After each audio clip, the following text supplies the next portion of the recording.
Warga Medan, Sumatera Utara berunjuk rasa di depan gedung DPRD Kota Medan menolak kedatangan Rizik Syihab. Mereka menilai kedatangan Rizik Syihab akan mengganggu toleransi beragama.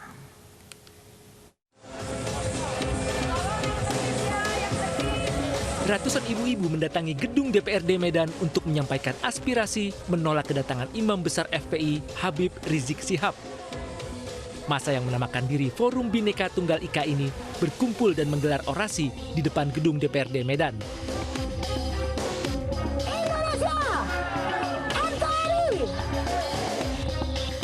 Mereka tidak ingin masyarakat Kota Medan dan Sumatera Utara terpecah akibat adanya ujaran kebencian dan terganggunya toleransi umat beragama dengan kedatangan Rizik Syihab. Kami selaku warga Kota Medan, Sumatera Utara khususnya Kota Medan, menolak untuk kehadiran Habib Rizik Syihab di Kota Medan. Kekondisipan, kehidupan, keanekaragaman agama, budaya, dan bangsa yang sudah terjaga selama ini. Kami tidak.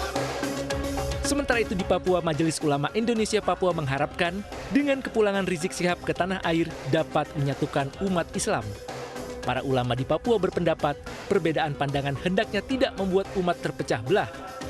Ucapan bersifat provokatif hendaknya juga ditiadakan demi persatuan dan kesatuan bangsa. Dengan adanya tokoh-tokoh kayak Habib Rizik, mudah-mudahan bisa menyatukan umat Islam. Yang kedua, kita juga mengharapkan jangan mempertajam perbedaan di antara para umat atau di antara anak bangsa. Dan kita harus sudah cukupkan sampai di sini. Kalau memang ada perbedaan politik, ada perbedaan apa, kita sudah selesai. Ulama Papua berharap pemerintah menjalin hubungan yang baik dengan Habib Rizik sehingga bisa bersama-sama membangun bangsa dan negara. Dari Medan dan Papua, Said Ilham, Edi Siswanto, iNews melaporkan. Wakil Presiden ke-10 dan 12 Republik Indonesia Yusuf Kala sebut fenomena Rizik Syihab disebabkan kekosongan kepemimpinan yang bisa menyerap aspirasi masyarakat. Pernyataan JK menuai respon beragam dari berbagai pihak.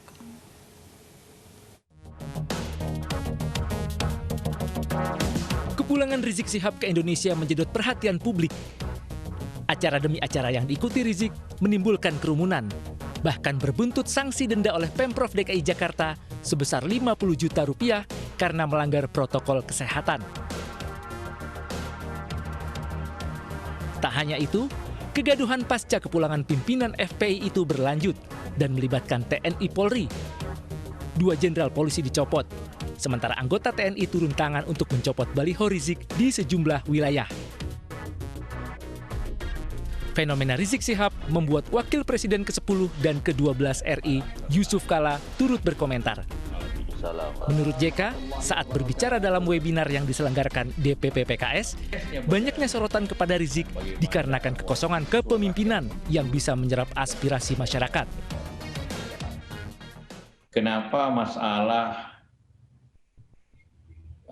Habib Rizik begitu hebat permasalahannya sehingga polisi, tentara turun tangan? Sepertinya kita menghadapi sesuatu yang goncang yang ada. Kenapa itu terjadi? Ini menurut saya karena ada kekosongan kepemimpinan yang dapat menyerap aspirasi masyarakat secara luas. Sementara Wakil Ketua DPR RI dari Partai Gerindra, Sufmi Dasko Ahmad mempertanyakan kekosongan kepemimpinan di tingkat mana yang dimaksud oleh JK. Sufmi Dasko meminta sebaiknya semua tokoh fokus bersama-sama memerangi COVID-19. Kekosongan pemimpinan itu di tingkat mana? Apakah kepemimpinan nasional, tingkat nasional, kepemimpinan di sisi alim ulama, atau kepemimpinan daerah? Karena itu tidak diperjelas. Namun kalau menurut saya, apapun itu, masing-masing pemimpin yang ada di bidangnya masing-masing, marilah kita mengajak pengikutnya sama-sama untuk memerangi pandemi COVID-19.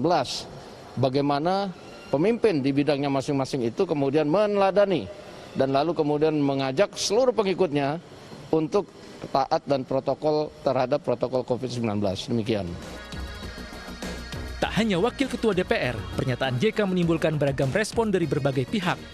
Ada yang menilai pernyataan JK tidak relevan, namun ada juga yang menilai sebagai kritik konstruktif. Tim Liputan iNews melaporkan.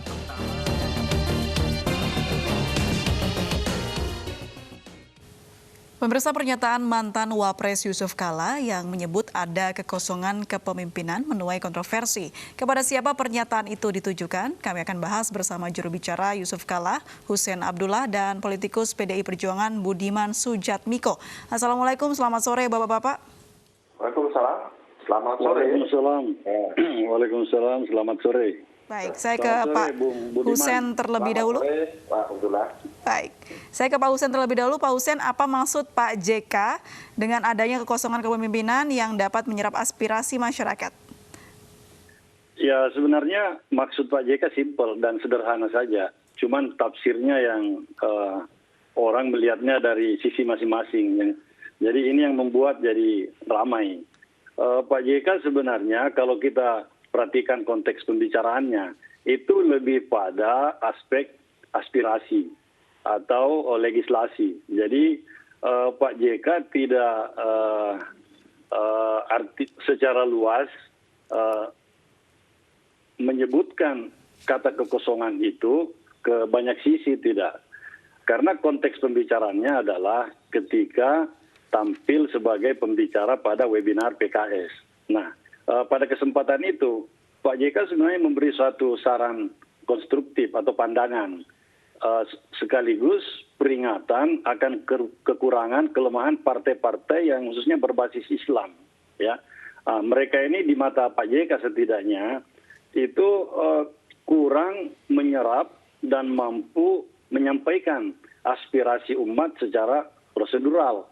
Harusnya kan aspirasi mereka itu dari di agregasi atau diolah di partai, ya, kemudian di parlemen dibunyikan, sehingga tidak perlu misalnya muncul alternatif atau figur-figur lain yang mengambil alih peran sentral dari partai-partai itu atau Pak JK juga menyebutkan tersebut. Indonesia perlu evaluasi sistem demokrasi. Apakah secara keseluruhan, Pak Hussein? Yang dimaksud di situ adalah peran atau posisi dari partai Islam itu sendiri. Nah, bagaimana mereka mampu betul-betul menjadi penyerap daripada pandangan-pandangan yang mereka inginkan lalu disampaikan. Nah, ini sebenarnya kalau disadari oleh partai-partai itu sangat baik dan sangat konstruktif untuk demokrasi kita ke depan. Kenapa? Karena ya kalau misalnya fungsi partai-partai itu sesuai dengan aspirasi massa atau konstituennya, itu tentu tidak harus sering terjadi parlemen jalanan, sehingga demokrasi kita menjadi lebih sehat. Meskipun demo-demo tentu dalam negara demokrasi sah-sah saja, karena itu ada tempatnya. Baik, kebebasan Pak berpendapat, Uceng, maksud berbicara. Anda Rizik Syihab ini hadir sebagai alternatif penyampai aspirasi masyarakat seperti itu? Iya, karena apa yang menjadi harapan penuh dari masyarakat tidak dia dapatkan sepenuhnya di partai-partai yang selama ini kita kenal itu berbasis Islam. Nah, tiba-tiba ada seorang tokoh, mungkin juga yang lain ya, kita tidak tahu, mampu untuk menyuarakan apa yang menjadi harapan mereka. Ya, jadi ya itulah kira-kira. Baik. Sehingga dia menjadi kedatangannya, ya lihat saja orang ramai ya, tentu karena harapan-harapan itu tadi. Baik, dan dia dalam posisi Mas Budiman, Anda yang setuju diharapkan dengan hal ini bahwa memang ada kekosongan penyampai aspirasi masyarakat saat ini di Indonesia hingga terjadi fenomena Rizik Syihab ini? Halo. Iya, Mas Budiman, Anda setuju? Ke saya? Iya. Oke. Ke saya. Oke, makasih. Maaf tadi. Jadi gini, tentang apakah ada kekosongan kepemimpinan partai politik Islam sehingga kemudian Pak Rizik ini dianggap sebagai contoh kepemimpinan alternatif. Itu saya pikir, jika memang konteks Pak Yusuf Kala menyampaikan demikian, yaitu silakan evaluasi kelas dari partai-partai politik Islam, ya. Tapi kalau jika memang itu dalam pengertian keseluruhan kepemimpinan nasional, tentu saja Pak Joko Widodo, didukung oleh menteri-menterinya, gubernur-gubernur, kemudian bupati dan wali kota, semuanya sedang bekerja keras, ya, dengan aparatur penegak hukum secara sipil sebagai penegak kedaulatan supremasi sipil bekerja keras untuk kemudian mencoba menghadapi persoalan yang ada di bangsa ini, mulai dari soal ekonomi, tantangan ekonomi yang diakibatkan oleh pandemi. Saya kira kita semua sedang bekerja keras. Dan jika memang asumsinya adalah aspirasi politik umat Islam, saya tidak dalam posisi membela atau membenarkan, membela partai Islam atau menyalahkan Pak Rizik. Tapi yang perlu diketahui, jika itu adalah aspirasi umat Islam, saya pikir ada partai-partai Islam yang ada di luar pemerintahan dan ada partai-partai Islam yang ada bersama pemerintahan Pak Jokowi. Dan fraksi-fraksi di DPR RI juga berbicara tentang beberapa hukum-hukum yang berkaitan dengan warna Islami. Misalnya contoh P3 yang bersikeras bicara soal RUU alkohol, gitu ya, terlepas dari pro kontranya, saya pikir itu juga punya warna Islam dan P3 adalah bagian dari pemerintahan atau PKS barangkali. Kita nggak tahu bagaimana posisinya. Kalau kita berbicara soal evaluasi kepemimpinan politik umat Islam di Indonesia, ya, jadi saya pikir apa yang menjadi masalah adalah terlalu berlebihan menempatkan bahwa setiap keinginan yang muncul di luar mainstream itu dianggap terjadinya kebangkrutan di dalam sistem yang mainstream, ya. Yang mainstream itu apa? Yang mainstream adalah partai politik. Gerakan Islam apakah juga mengalami kebuntuan? Tidak juga. Kita bicara ada Muhammadiyah, kita bicara ada Nahdlatul Ulama, kita bicara ada Persis, organisasi-organisasi Islam yang sangat lama, terorganisir lama, bersama-sama membangun republik ini. Mereka juga punya masukan, mereka punya kritik juga pada pemerintahan Pak Joko Widodo dalam soal pandemi, dalam soal berbagai macam.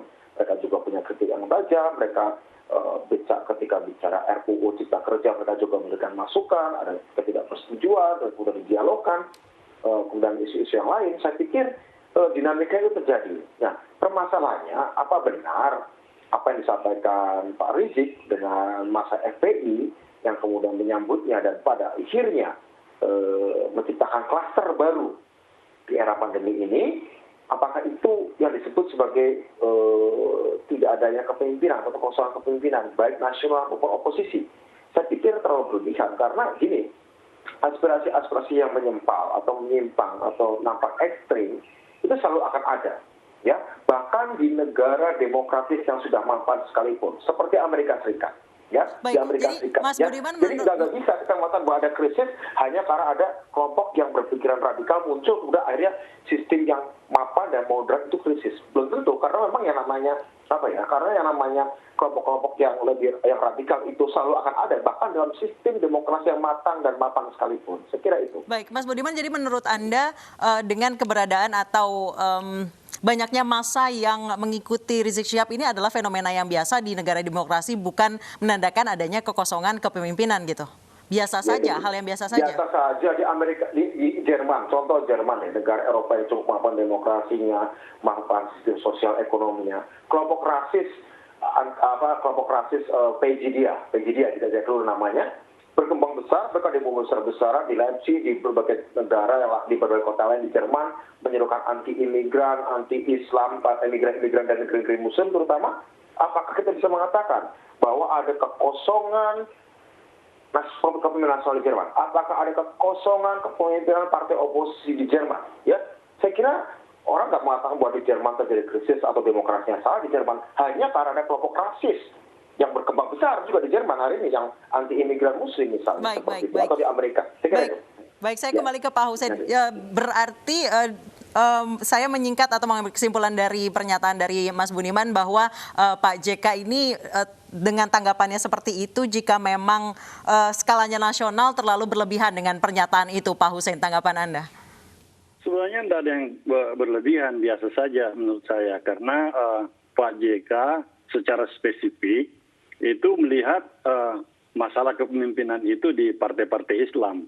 Jadi benar saya kira bahwa ada juga aspirasi-aspirasi mereka yang tersalurkan di parlemen, katakanlah di DPR tingkat 1, 2, dan pusat.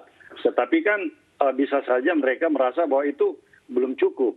Ada hal-hal yang substantif yang perlu mereka juga diperhatikan. Nah, ini kita tidak tahu sejauh mana sebenarnya kebutuhan masyarakat atau pemilih yang berbasis Islam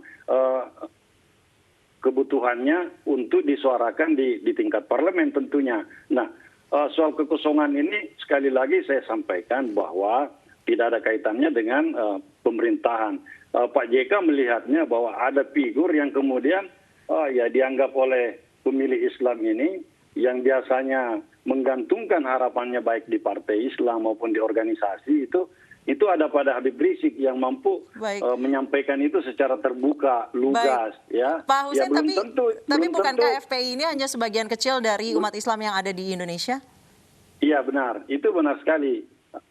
Kita tidak bisa memungkiri itu, tetapi pada realitas terakhir, ya ketika Habib Rizik datang, persoalan ini kan menjadi lain. Yang hadir di situ sepertinya bukan cuma FPI, tapi banyak elemen-elemen Islam yang lain yang berkumpul di situ. Nah, kalau kita menangkap ini, seharusnya partai-partai, saya tidak bicara pemerintah ya, saya mengakui bahwa dan Pak JK pun sadar itu, bahwa pemerintah sudah bekerja secara maksimal, mulai dari Januari, khususnya di COVID, bahkan sebelumnya itu bekerja keras. Nama kabinetnya aja kabinet kerja, jadi tidak bisa dipisahkan dari masalah pekerjaan atau kerja keras dalam membangun negeri ini. Dan ingat, Pak JK pun pernah menjadi bagian daripada pemerintahan bersama Pak Jokowi. Dan komitmen Pak JK itu selalu menjaga apa yang telah dihasilkan oleh pemerintahan atau negeri ini, terutama ketika dia bersama dengan Pak Jokowi. Amat jarang Pak JK sebenarnya mengkritisi apa yang mereka capai sebelumnya, karena itu juga pekerjaan Pak JK dengan Pak Jokowi. Nah, dalam Mas konteks Budiman. ini, ya baik, Mas saya Budiman. lanjut ya. Iya, silakan Pak Hussein. Iya, dalam konteks ini Pak JK menempatkan kritiknya kepada ormas dan partai Islam supaya jangan lalai, karena kalau tidak itu kepemimpinan akan lepas ke kelompok-kelompok atau orang-orang yang mungkin lebih sulit untuk diatasi oleh pemerintah dalam tanda kutip, sehingga harus mengarahkan polisi, tentara, dan seterusnya.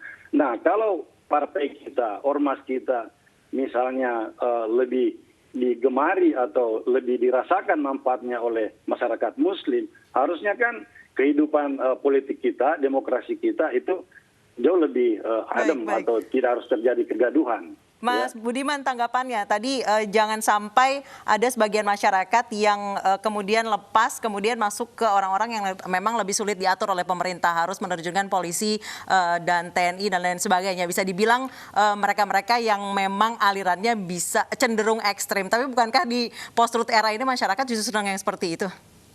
Nah gini Mbak, jadi justru tanggapan saya tadi adalah menegaskan atau merespon apa yang disampaikan Pak Hussein Abdullah. Saya bisa menerima posisi Pak JK bahwa tidak mengkritik kepemimpinan politik secara nasional, walaupun itu juga sah-sah saja. Tapi begini Pak Hussein, jadi seperti yang saya contohkan di berbagai negara tadi, di Amerika, di Jerman sekalipun, dalam demokrasi yang mapan, partai-partai cukup aspiratif, partai-partai di parlemen juga cukup aspiratif. Toh ketika muncul ekstremisme, memang tetap membesar juga begitu. Nah, persoalannya apakah demokrasi kemudian harus melenturkan diri, harus melonggarkan diri sedemikian rupa sehingga kemudian aspirasi-aspirasi yang di luar arus utama itu yang kemudian kita cenderung melihat sebagai ekstrem, lantas juga harus diakomodasi bulat-bulat oleh partai-partai politik Islam utama hari ini yang ada di parlemen, ya, baik itu ada dalam pemerintahan maupun di luar pemerintahan. Menurut saya di era sekarang seperti katakan Mbak tadi, di era post-truth sekarang, ya memang selalu akan ada aspirasi-aspirasi di luar mainstream yang akan cukup besar, dapat momentumnya yang nggak bisa diikuti partai-partai yang ada. Kalau soal ini sih bukan sekedar kelompok Islam seperti FPI saja, kelompok-kelompok non-Islam, kelompok-kelompok serikat buruh misalnya juga kan ada aspirasi-aspirasi yang tidak bisa diakomodasi oleh partai-partai utama. Tapi persoalannya sekali lagi, apakah kemudian sistem demokrasi yang mapan itu harus kemudian memberikan legitimasi? Itu kan ada orang ngamuk, berarti nggak bisa dipenuhi. Nah, kan tidak setiap orang yang ngamuk itu karena memang kita lalai memenuhi keinginannya. Karena siapa tahu keinginannya itu memang di luar kewajaran, begitu ya. Tapi kalau misalnya dalam pengertian kewajaran, tentu saja partai-partai Islam yang ada di Indonesia akan mengakomodasinya, misalnya seperti itu. Ya, saya bukan dalam posisi membela partai Islam selalu benar di dalam sistem, tapi tidak bisa dijadikan tesis, tidak bisa dijadikan alasan bahwa karena ada kelompok radikal, kelompok ekstrem yang membesar, lantas disebut sistem ini tidak bisa mengakomodasi. Ya, sistem demokrasi memang tidak bisa dan tidak boleh mengakomodasi ekstremitas, itu intinya. Sistem demokrasi tidak boleh mengakomodasi ekstremitas. Baik, Pak Dia Hussein. bisa membunuh dirinya sendiri, saya kira begitu. Baik, Ya. Pak Hussein, aspirasi ekstrim apakah harus ditelan bulat-bulat oleh partai Islam gitu? Oh begini, jadi memang ya saya sependapat dengan Mas Budiman bahwa itu tidak boleh ditelan bulat-bulat. Justru disitulah bagaimana peranan partai-partai Islam ini lebih maksimal, baik di dalam mengakomodasi dalam artian mengedukasi masyarakat muslim itu sehingga tidak harus menjadi ekstrim. Demikian pula dengan ormas-ormas itu. Jadi di sini karena mereka dibiarkan berkembang, ya edukasinya mungkin tidak maksimal baik oleh ormas, meskipun kita akui NU Muhammadiyah itu sudah luar biasa, ya pesantren-pesantren di mana-mana, kemudian sekolah-sekolah umum juga dikembangkan Muhammadiyah dari daerah sampai dari desa sampai ke kota. Tetapi dinamika sosial politik masyarakat kita ya itu mungkin jauh lebih tinggi. Nah, ini yang harus menjadi perhatian kita semua ya. Baik. Jadi kita tidak bisa juga mengeliminasi begitu saja pandangan Pak JK. Pak JK melihat bahwa ini mari kita secara bersama-sama, khususnya partai-partai yang memang berbasis Islam, memperhatikan hal-hal seperti itu. Bukan berarti Pak JK setuju bulat-bulat bahwa ada gerakan seperti itu dan dia setuju dan menyalahkan partai atau anggota-anggota parlemennya. Tidak. Mengingatkan, karena ada dinamika yang kita lihat itu relatif lebih besar, melampaui sistem demokrasi yang ada, yang kita kembangkan. Baik. Kalau ini kita biarkan menggelembung, itu yang repot nanti semua kita ini, elemen masyarakat yang ada, dan semua partai-partai juga. Akhirnya bukan cuma partai Islam yang kena getahnya, juga partai-partai nasionalis seperti PDIP, Nasdem, atau Golkar misalnya, itu akan kerepotan dibuatnya. Nah, mari kita menganggap atau menjadikan peringatan Pak JK sebagai starting point untuk membedah dan mengevaluasi apa yang terjadi di bawah. Baik, Sejauh Pak mana Hussein. tingkat radikalisme itu terjadi dan mampu kita kelola dan mengedukasi masyarakat kita. Baik, Pak Hussein, saya ingin mengklarifikasi ada informasi atau gosip yang beredar katanya Pak Yusuf Kalla ini mendanai Rizik Syihab saat ke Indonesia. Benar seperti itu, Pak? Oh, tidak. Saya kira enggak. Jadi itu kebetulan saja Pak JK memang 20 Oktober sampai 25 itu keluar ke Roma, ke Vatikan. Ketemu pemimpin umat Katolik, Bapak yang kita hormati semua, Paus Fransiskus, untuk suatu keperluan penjurian bidang kemanusiaan.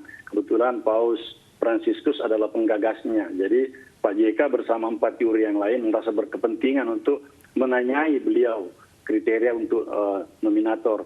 Lalu melanjutkan perjalanan umrah ke Mekah. Katanya ketemu sama Rizik Syihab di sana, Pak? Tidak. Pak JK tidak ketemu Pak Rizik. Di sana ketemunya dengan pengurus Liga Muslim Dunia yang akan menjadi sponsor pembangunan museum di Jakarta. Baik. Saya ke Mas Budiman. Mas Budiman, apakah jika memang tadi dianggap memang aspirasi ekstrem ini tidak bisa ditelan bulat-bulat oleh partai, namun cenderung dibiarkan, apakah justru ormas-ormas atau organisasi ekstrem ini justru ditunggangi oleh partai-partai yang untuk memenuhi keinginan politik praktis mereka di Indonesia? Menurut Anda seperti apa? Ya, begini, saya tentu tidak bisa melakukan tuduhan ya, tapi intinya bahwa selalu ada godaan. Nah, begini ya, selalu ada godaan bagi politisi-politisi yang mungkin tidak punya basis massa solid, ya. Kalau partai politik sebenarnya punya basis massa solid ya. Saya tidak berbicara partai, secara institusi, tapi selalu ada godaan politisi-politisi individu di dalam partai atau yang di luar partai, karena di luar partai juga bisa juga politisi ya, yang punya target-target politik kekuasaan. Selalu ada godaan. Ketika kelompok-kelompok radikal muncul di luar sistem, itu kemudian itu semacam memberikan gelombang ya, yang diharapkan mereka bisa berselancar di atasnya untuk membangun popularitas ya. itu satu fenomena yang bisa terjadi umum. Nah, karena itu saya ingin mengingatkan, silakan bermain dengan kekuatan ekstraparlamenter, tapi ada batas-batas. Batas-batas konstitusi, batas-batas bentuk negara, batas-batas dasar negara, ada Bhinneka Tunggal Ika yang tidak boleh dilanggar di sana, dan juga ada batas-batas perdamaian, situasi damai. Jangan sampai dan batas-batas itu memancing kekerasan politik baik yang verbal maupun kekerasan berlatar belakang politik yang sifatnya fisik. Ini harus dijaga. Nah, biasanya ini bisa mudah kepleset orang nih, ya. Orang mudah kepleset. Saya tidak percaya kalau partai sebagai institusi melakukan itu. Tapi individu-individu politik itu bisa kepleset dan mudah. Godaan sangat mudah. Bahkan ini saya curiga ya, kita tahu ya bahwa pengumpulan jalan massa dalam jumlah besar di era pandemi ini kan kita tahu dampaknya seperti apa. Kita sudah dapat penjelasan dari Kapolda DKI. Banyak orang terkena penyakit itu karena ada klaster bandara, klaster Petamburan dan segala macam. Kok bayangkan ada tokoh-tokoh publik yang kemudian bahkan ketika baru datang Pak Rizik belum karantina 14 hari sudah didatangi. Kemudian tokoh-tokoh yang lain juga kami ingin sowan. Nah, jelas bahwa yang ingin disowan melanggar peraturan. Ini kan tidak memberikan contoh yang baik. Saya kira itu. Baik. Terima kasih Pak Hussein Abdullah. Terima kasih Pak Budiman Sujatmiko sudah bergabung dan berbincang bersama kami. Salam sehat, selamat sore. Majelis Hakim menolak eksepsi yang diajukan terdakwa Irjen Pol Napoleon Bonaparte. Informasi selengkapnya akan kami hadirkan usai jeda.